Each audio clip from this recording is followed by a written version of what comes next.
This video happens to be from a live stream, and as such, the quality of my voice may not be as usual. I tried to fix it the best I could, but you know how it is. Black and yellow. Hello everybody! And today, I am back with some more Everlasting Summer. I'm actually streaming this right now. I just went through the entire game all over again, making different choices and able to get the Lena bad end. And I also had a hard time finding where the text changed, but with me and a little bit of help from friends and my old YouTube videos of this game, I found out that this is where it starts, the new text. This is right after Lena and Semyon did the dirty, and basically in terms of what happened in my Let's Play, I took out the hentai patch because boobs aren't allowed on Twitch. This right here would be a picture of Lena's boobs if I had the hentai patch, just for relevance to the actual, YouTube video. So, without further ado, I'm going to get on with this new, invigorating text. Good morning. Well, evening, in fact. Hey. She smiled tenderly. Time to get up, sleepyhead. Are you in a hurry? Well, no. But we're completely alone together in this camp. So what? She took a good look at me. Well, nothing. When will Olga Dmitrievna return? Is that important to you?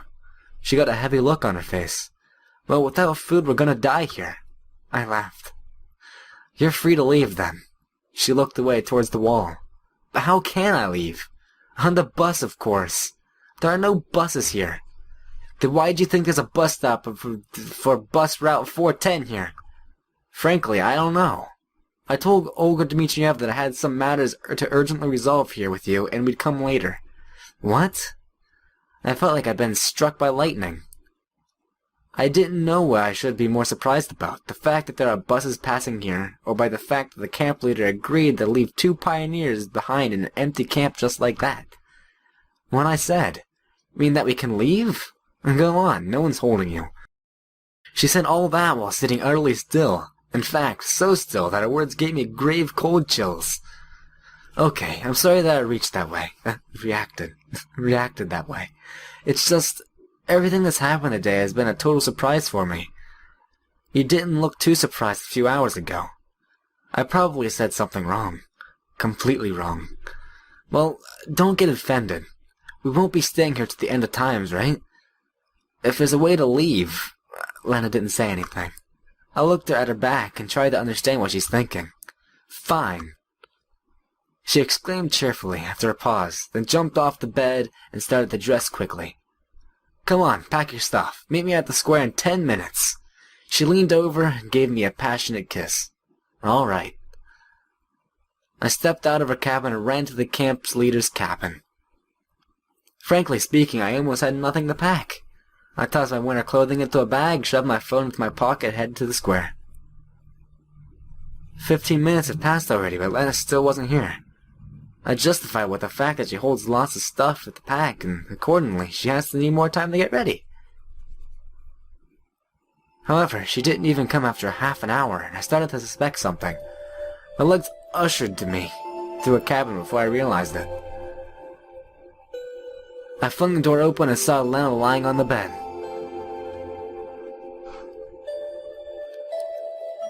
Everything around her was soaked with blood. The bed sheets, the blanket, the floor was wet with blood. And I can see a huge slit on... Oh, no. Oh, no. No, no. I ran to her and started shaking her by her shoulders. Lena, why? She was still conscious. Hi, Semyon. A weak smile froze on her lips. Hang on, hey, don't you pass out. I think of something right now. Listen, everything's going to be fine. You're not going to die. Of course, I didn't believe it myself. Lena had slit her veins from her elbow all the way down to her wrist. It was a deep cut, and given all the time I spent waiting for her at the square, she'd bled a lot. Probably even an ambulance wouldn't do anything by now in the completely empty camp, away from the world. Lena had 0 chance of survival. How stupid can you be? I embraced her and held her tightly. Tears were running down my cheeks, disappearing in the air. I've never cried so hard in my entire life. Fool! Why did you have to cut down the road? Everyone else does it across the street. You cut down the road. Sorry. It happens as it did. She muttered faintly. But why? Why? I'm tired. So tired. Lena went silent. I looked straight into her eyes. She was still conscious, but the last flicker of her life was completely dying in her. I'm so tired of it all. Wearing a mask. Suffering. I just wanted to be with you, but you left me too. I never went anywhere. Here I am. Why? What have you done? I'm sorry. I was choked with tears, unable to say anything. I'm sorry. I'll be seeing you later. I embraced her even tighter. Lena's breath was getting weaker, and soon enough it stopped forever. Horror struck. I jumped away from the bed. My eyes went dark. My heart was beating wildly, and I spotted the blood-stained knife lying on the floor. A moment later, I was holding it in my hands. The blade halted a hair's breadth away from my wrist. But why? How would that help? I sat there completely freaked out and stared at Lena. No, you aren't dead. I exploded with hysterical laughter. Come on, sleepyhead, it's time to wake up. I said softly and shook her by the shoulders. But Lena didn't wake up. What am I? What have I done? I jumped out of the cabin in horror and ran like mad. I don't know how much time passed, but finally, I wore myself out and collapsed on the ground. Hostile silence was all around me, and only the stars looked down on me in quiet rebuke. These were the same stars that Lena admired yesterday. Yet another crying spell tore me apart. Why? Why'd she do it? Because I left her? Where had I gone? I never left her. I wasn't going to. Only at this moment did I realize what she was truly important to me. I realized that despite all her quirks, everything that happened today, everything that happened during the short period of our acquaintance, she suddenly became the most precious thing in my life. And I instantly forgot about her feelings, as soon as I heard about that dang bus. Indeed, I can't justify her act, but how I could have stopped thinking of her at all. I lay there for a long time watching the stars.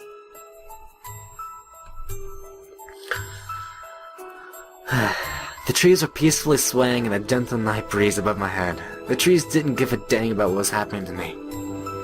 The landscape seemed familiar. Suppressing my tears, I headed back towards the camp. Everything here seemed to be the same as yesterday, as a few days ago. The square, Jensen's memorial, the cabins of the pioneers, Lena's cabin. I was all torn up inside. It felt like the pain would tear my body into millions of little pieces at any moment now. I fell to my knees and began punching the ground until my fists were completely stained with blood. If only I had realized it just a bit earlier. Just a moment earlier. I'm not asking for more. She was so... Even the slightest of hints was enough for her. Only at this moment did I realize that Lena had died, and part of me had died with her. Probably the part of me that I could call the best. I came to my senses after a while, standing in her cabin. The blood had dried up already. The moonlight was no longer reflected in it. I went to her bed and sat down next to Lena's body. I was terribly afraid to be here, but I felt I had to do her something. I'm sorry, I started. It's far too late, of course, but if you can hear me out there somewhere, just remember, please, I will love you forever, for the rest of my life. And that was the plain truth. I'm sorry that I ignored your feelings. I'm sorry that I always thought about myself. I'm sorry for everything. It was me who should have died, not you. I covered her body with a blanket and slowly left the cabin.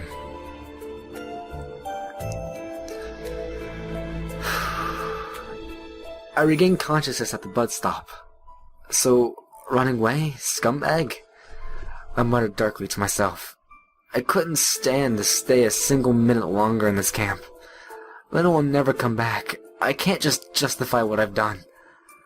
I'll just wait for the bus that will take me away from here. I didn't give the slightest dang about what was going to happen to me tomorrow or in an hour. I don't care about answers. I don't care about how I got here. Soon enough I saw a glimmer of a dim light in the distance. Somehow I wasn't surprised at all. In a minute, I was sitting in an empty number 410 bus and was looking to the dark of the night through the weather-beaten window. My mind was blank. Everything that makes us human, feelings, emotions, aspirations, suffering, I left it all back there in that pioneer camp. Now all I have in this night and the empty bus. There's no future, no more present. If I died tomorrow, that would only mean that yet another human body has ceased to exist. The real me died there a few hours ago. Thoughts. I don't know how much time passed, but the fatigue took over me. I wasn't going to fight it, as it made absolutely no difference whether I'm sleeping or awake. I could barely hold my eyes open, and soon enough I passed out.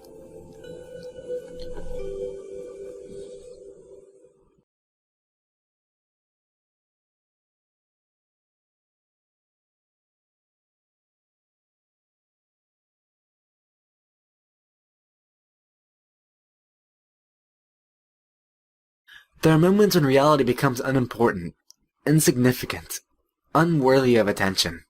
There are moments when your spiritual torment overshadows everything else. And even if the world ended, you would not notice. If a knife were to pierce you, you would not notice. Even boiling for an eternity in the cauldrons of hell would seem just like a minor inconvenience. After all, there are problems more important than that. When I opened my eyes, I realized that something is wrong. It took a while for clarity of thought to return. Finally, I realized I'm not on a bus, but I'm in my old apartment. Well, that was to be expected. As if I'd spent the whole week preparing for an exam and, at last minute, had spectacularly failed. And the result of this failure was my return to this real world. However, now it didn't seem any more real to me than the Silvernock Pioneer Camp. No wonder. Reality is what you can hear, feel, touch, and taste. And all of that was really there. That world was real to the smallest detail. Sometimes it seemed more like it was my past life that was fiction. And now I have to remember how to exist here. Though, why? I felt like a man had been thrown out of a car at full speed without even noticing it, and was left lying on the roadside with broken arms and legs while the car disappeared into the night, taking it with the last traces of hope. Lana. Her image surfaced in my fevered brain so clear that I wanted to cry unbearably. No, I wanted to shout. Tears of clumps of hair? No, I'm gonna restart that.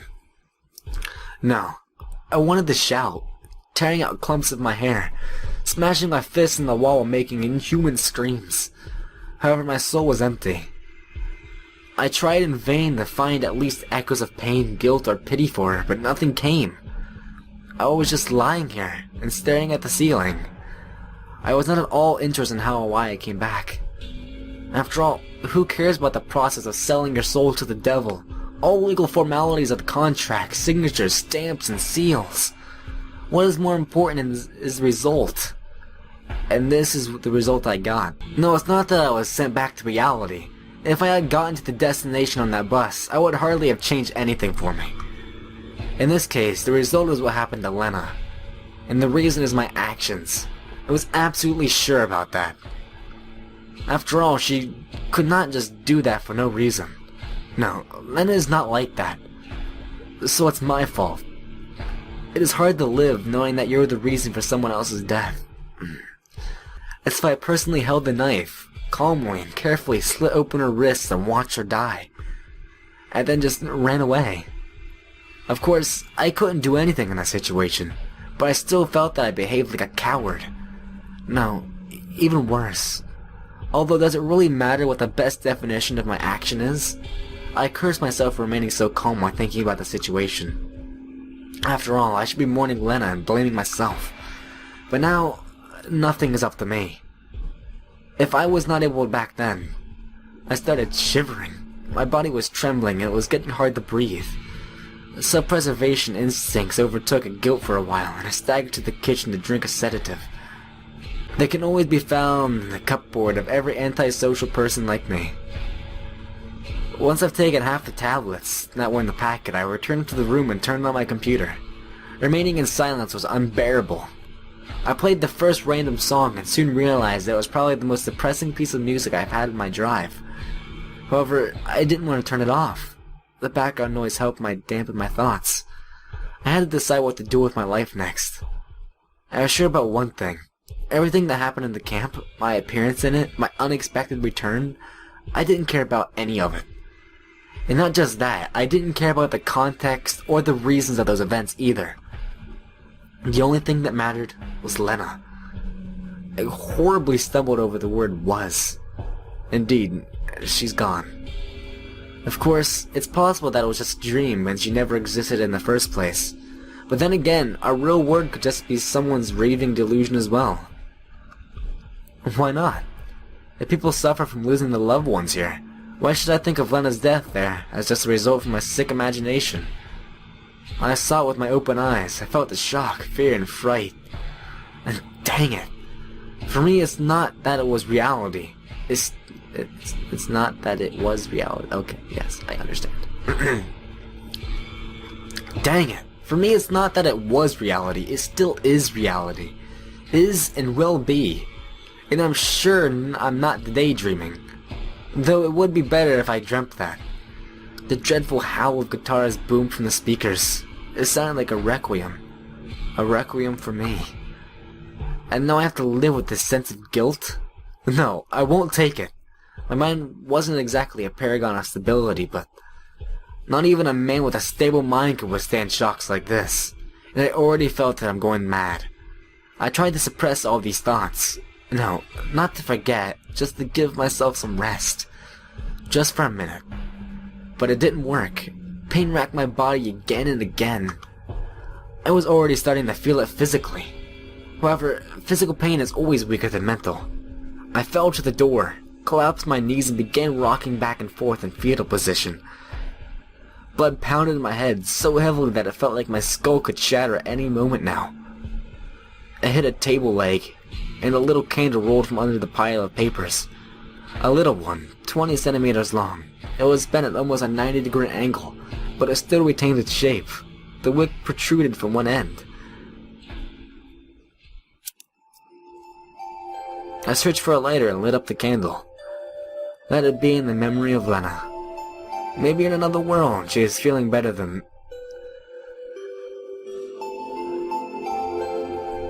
I sat on the floor and watched as the wax slowly dripped onto my fingers. I felt no pain at all. Probably my nervous system was so exhausted that I was unable to transmit the pain impulses to my brain. The fire calmed me a little. I just watched the flame and did not think about anything. Finally, at least some peace of mind.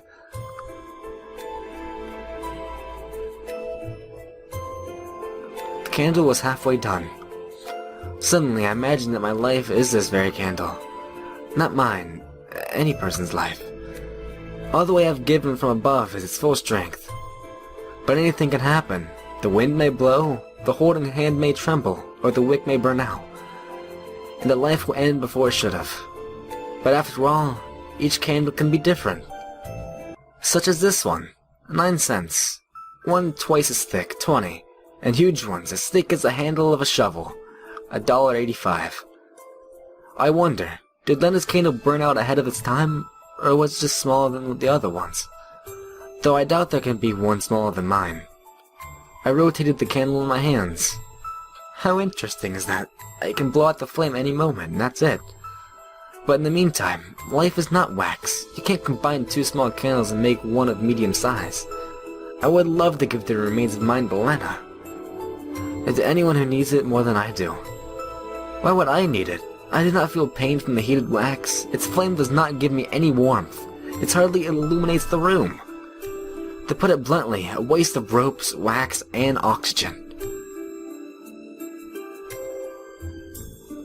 I blew out the candle. This action evoked absolutely no emotions in me. I slowly stood up and headed to the bathroom.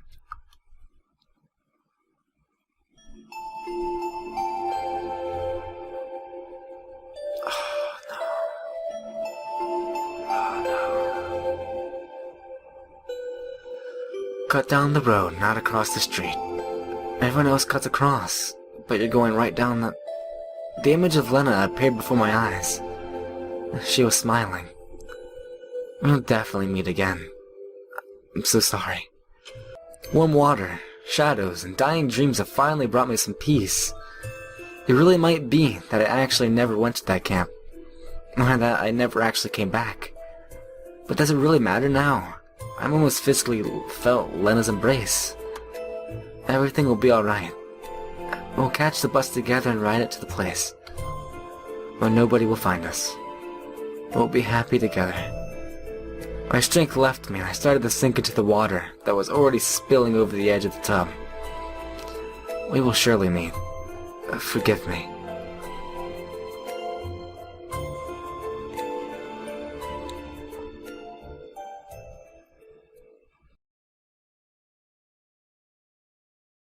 Well, that was Lena's bad end.